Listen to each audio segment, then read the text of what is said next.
Existe um custo invisível e extremamente alto que você paga cada vez que permite que a irritação ou a fúria assumam o comando das suas ações. Muitas pessoas acreditam que explodir em um momento de raiva é uma demonstração de força ou de imposição, mas na realidade, para a filosofia estoica é exatamente o oposto. Cada vez que você perde a calma, você entrega as rédeas da sua vida para outra pessoa ou para uma circunstância externa. Você deixa de ser o mestre da sua existência para se tornar um joguete nas mãos do destino, permitindo que um insulto, um atraso ou um erro alheio ditem como você deve se sentir e agir.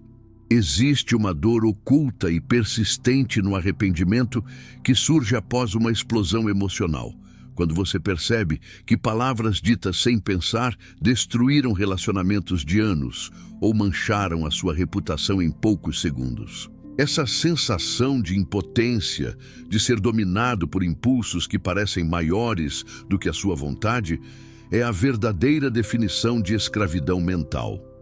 Perder a calma é, em última análise, um sinal de fraqueza intelectual e de falta de clareza sobre o que realmente importa. Quando você reage de forma impulsiva, você está confessando ao mundo que o que aconteceu é maior do que a sua capacidade de suportar. O domínio da mente, conforme ensinado por mestres como Epicteto e Marco Aurélio, não serve apenas para trazer paz, mas para construir uma armadura impenetrável que te permite permanecer gélido e analítico, mesmo no centro da mais violenta tempestade social. Enquanto os outros se perdem em gritos e reações irracionais, o homem que domina a si mesmo observa o caos com o olhar de um estrategista. Vou te mostrar como os estoicos forjavam essa resistência emocional, transformando o silêncio e a ponderação na sua maior arma de autoridade e poder. O controle sobre o seu mundo interior é a única forma de garantir que o mundo exterior nunca possa te escravizar. Neste roteiro, exploraremos as técnicas para desarmar as bombas emocionais antes que elas detonem. Compreender que a raiva é uma escolha, ainda que inconsciente, é o primeiro passo para retomar o comando. Você aprenderá que a verdadeira força não reside na agressividade, mas na capacidade de ser inabalável. Quando você para de reagir, você começa a agir com propósito, e é nesse momento que você se torna verdadeiramente perigoso para aqueles que tentam te manipular através das suas emoções. Prepare-se para forjar a sua própria armadura estoica e descobrir que a paz não é um estado de passividade, mas a manifestação suprema do autodomínio e da ordem interna. Existe uma dor oculta e profunda na sensação de que a raiva é um processo inevitável, algo que simplesmente sobe pelo corpo e assume o controle sem que você tenha qualquer poder de intervenção. A neurociência e a psicologia moderna explicam esse fenômeno através do conceito de sequestro da amígdala. Quando o seu cérebro detecta uma ameaça, que nos dias de hoje raramente é um predador físico, mas sim um insulto, uma crítica ou uma injustiça, o seu sistema emocional assume o comando antes mesmo que a parte racional do cérebro consiga processar a informação. Nesse estado, você se torna biologicamente incapaz de pensar com clareza, agindo sob um instinto primitivo de ataque ou defesa. No entanto, o que a biologia descreve como um mecanismo automático, o estoicismo identifica como uma falha na sua faculdade de escolha, a chamada prorripairesis. Os estoicos acreditavam piamente que nenhum estímulo externo tem o poder de entrar na sua mente e causar dano sem o seu assentimento, ou seja, sem que você concorde que aquela situação é de fato prejudicial. A inversão lógica que você precisa dominar é compreender que o problema nunca reside no que lhe foi dito ou no que aconteceu, mas sim no fato de que você aceitou instantaneamente que aquilo representa um ferimento ao seu ego ou à sua dignidade. Se você se recusa a se sentir ferido, você simplesmente não foi ferido.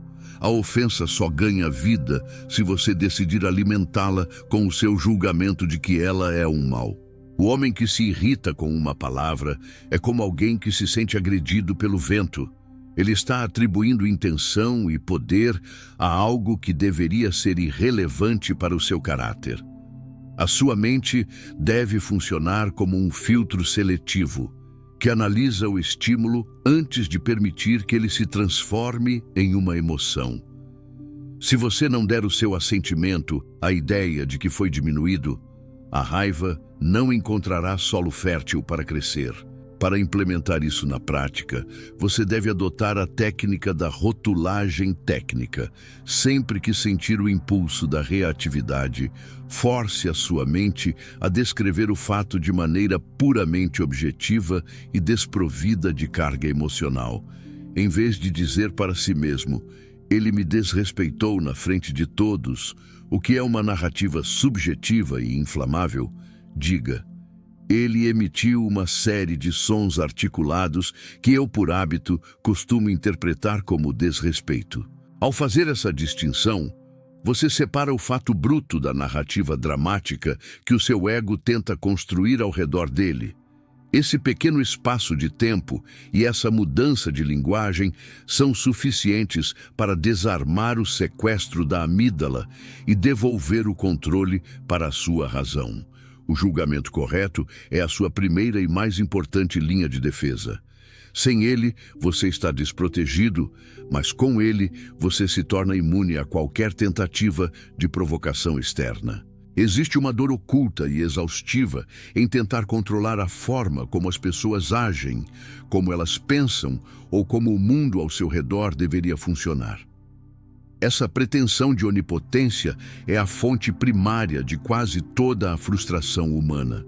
Você perde a calma porque o mundo se recusa a seguir o seu roteiro pessoal de como as coisas deveriam ser. Quando alguém é rude, quando um projeto falha por incompetência alheia ou quando o destino impõe um obstáculo inesperado, a sua irritação é, na verdade, um protesto infantil contra a realidade. Para os estoicos, especialmente para Epicteto, a chave para a invencibilidade emocional reside na dicotomia do controle, a capacidade de separar, com precisão absoluta, o que depende de nós e o que não depende. A paz de espírito não é um presente da sorte, mas o resultado direto de parar de se importar com aquilo que está fora da sua jurisdição. A inversão lógica que você deve aplicar é perceber que, ao perder a calma por algo que não está sob o seu poder, você está cometendo um erro de categoria intelectual. É tão inútil e irracional ficar bravo com um insulto quanto seria gritar com a chuva porque ela molhou as suas roupas.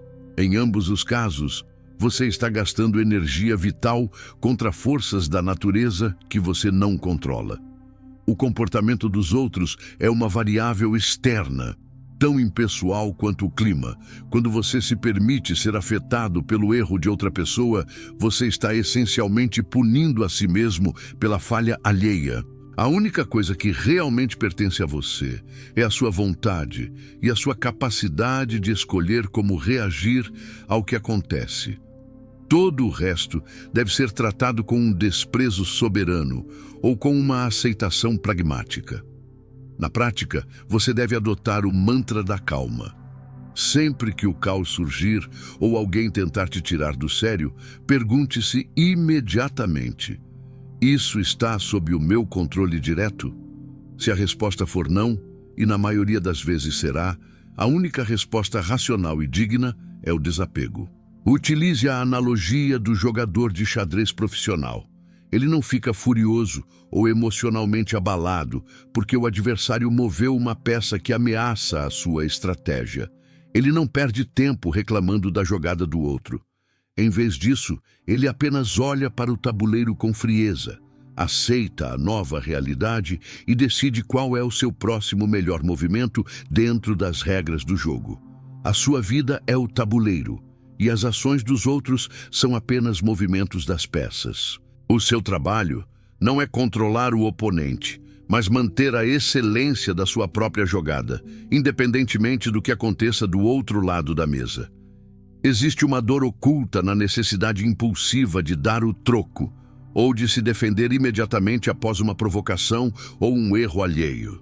Muitas pessoas acreditam que a rapidez na resposta é um sinal de inteligência ou de domínio da situação, mas a realidade é que a pressa é quase sempre a assinatura da insegurança. Quando você responde no calor do momento, você não está agindo, você está reagindo. Você não está no comando, você está sendo controlado pelo estímulo que acabou de receber. Sêneca, em seu tratado sobre a ira, afirmava com precisão que o maior remédio para a raiva é o adiamento. A fúria é uma emoção que depende do ímpeto para sobreviver. Se você retira o oxigênio da imediatez, ela sufoca e morre por conta própria. A verdadeira força não reside na velocidade do seu contra-ataque, mas na sua capacidade de escolher o momento e a forma da sua manifestação, ou até mesmo de escolher não se manifestar de modo algum. A psicologia comportamental moderna valida essa sabedoria antiga através do conceito de tempo de resfriamento químico. Quando você é provocado, uma descarga de adrenalina e cortisol inunda o seu sistema, preparando o seu corpo para uma luta que, no mundo civilizado, raramente deve ocorrer. Se você cede ao impulso nesses primeiros segundos, você está operando com um cérebro quimicamente alterado e nublado. No entanto, se você forçar um hiato temporal, a química da raiva começa a se dissipar e a sua capacidade de julgamento racional retorna ao centro do comando. A inversão lógica que você deve aceitar é que responder imediatamente não é ser um homem de atitude, é ser um animal condicionado que morde o anzol assim que ele toca a água. A soberania real pertence ao homem que consegue observar o próprio impulso de raiva e dizer a ele: eu te ouvi, mas agora você vai esperar. Para dominar esta habilidade, você deve implementar a regra das 10 respirações. Diante de qualquer situação tensa, seja um e-mail agressivo, um insulto direto ou uma notícia frustrante, você está proibido de emitir qualquer resposta antes de realizar 10 respirações profundas e conscientes. Durante esse intervalo, você não deve planejar a sua vingança, mas apenas observar a sensação física da irritação diminuindo conforme o oxigênio entra nos seus pulmões. Na vasta maioria das vezes, após a 10ª respiração, a necessidade de gritar ou de ser sarcástico terá perdido a sua urgência e você terá recuperado a clareza para agir de forma calculada e estratégica. Se após o resfriamento você decidir que uma resposta firme é necessária, ela será executada com a precisão de um cirurgião e não com o desespero de um prisioneiro. A calma é o espaço que você cria entre o mundo e a sua reação. Existe uma dor oculta e paralisante em ser pego de surpresa por eventos desagradáveis, pois a dor do imprevisto é sempre multiplicada pela nossa expectativa ingênua de que o dia deveria correr sem falhas. A maioria das pessoas perde a calma, porque vive em um estado de otimismo descuidado, esperando que o trânsito flua, que as pessoas sejam gentis e que os equipamentos funcionem perfeitamente. Quando a realidade inevitavelmente falha em cumprir esse padrão irrealista, o choque da surpresa gera uma frustração desproporcional. O conceito estoico de premeditatio malorum, ou a premeditação dos males, serve para construir uma imunidade emocional através da antecipação do caos. Ao visualizar o pior cenário possível antes que ele ocorra, você retira do destino a sua arma mais poderosa, o elemento surpresa. O homem que já enfrentou a traição e a derrota na sua mente não pode ser desestabilizado quando elas batem à sua porta na vida real. A inversão lógica aqui é que você não perde a calma por causa do mundo, mas porque você esperava que o mundo fosse perfeito. O sábio não é aquele que vive em um estado de pessimismo, mas aquele que é radicalmente realista. Ele espera a traição do falso amigo, o atraso do subordinado e a grosseria do estranho. Por isso, quando esses eventos se materializam, ele não é pego desprevenido. Ele simplesmente reconhece a realidade que já havia processado. Na cultura pop, figuras como Sherlock Holmes ou Batman são exemplos modernos desse arquétipo. Eles nunca perdem a calma ou a capacidade de agir porque já processaram mentalmente todos os cenários de falha possíveis antes mesmo de entrarem na sala. Eles não reagem ao perigo. Eles executam o plano que já foi traçado para aquela situação específica. Na prática, você deve realizar este exercício todas as manhãs. Antes de começar o seu dia, diga a si mesmo com clareza: hoje encontrarei pessoas ingratas, violentas, traiçoeiras, invejosas e egoístas. Visualize os momentos em que a sua paciência será testada e veja a si mesmo permanecendo imperturbável. Imagine o seu computador quebrando, o seu voo sendo cancelado ou alguém sendo injusto com você. Quando esses eventos aparecerem de fato, você não sentirá a urgência da raiva, mas sim a satisfação do reconhecimento. Você apenas dirá para si mesmo: eu já esperava por você. Essa prática transforma o seu sistema emocional em uma fortaleza blindada, onde nada entra sem ser esperado. A calma absoluta é o subproduto de uma mente que parou de fantasiar sobre a perfeição e aprendeu a abraçar a natureza imperfeita do mundo. Dominar a mente não é, de forma alguma, sobre suprimir as suas emoções ou transformar-se em uma estátua de gelo desprovida de sentimentos. É sobre não permitir, sob hipótese alguma, que você se torne escravo delas. Um homem que não consegue controlar o próprio temperamento é um homem que pode ser manipulado por qualquer um que saiba quais botões apertar. Por outro lado, um homem calmo é um homem perigoso no sentido mais estratégico da palavra, pois ele mantém a capacidade de pensar, analisar e agir com precisão cirúrgica, enquanto todos os outros ao seu redor estão cegos pelo ódio ou paralisados pelo pânico. A calma não é a ausência de tempestade, mas a presença de uma ordem interna tão sólida que nenhuma força externa é capaz de abalar os seus fundamentos. Muitas pessoas passarão a existência inteira reagindo como animais condicionados, entregando a sua paz para chefes difíceis, parentes tóxicos ou motoristas impacientes. Mas você agora possui a armadura dos antigos e a tecnologia mental para fechar as brechas por onde a sua energia vital costumava escapar. A inversão final que você deve carregar é que a paz não é algo que você encontra no mundo lá fora, após resolver todos os problemas. A paz é a presença de ordem dentro de você, que permite que você resolva os problemas do mundo sem se perder no processo. Não permita que o clima do mundo exterior dite o clima do seu mundo interior. Você é o senhor da sua cidadela e ninguém entra nela sem o seu convite. Se você assume o compromisso de nunca mais entregar o controle da sua paz para ninguém, comente: eu sou o mestre da minha mente. Deixe o seu like se este conhecimento forjou uma nova camada na sua armadura e se inscreva para continuar fortalecendo o seu caráter com a sabedoria dos mestres.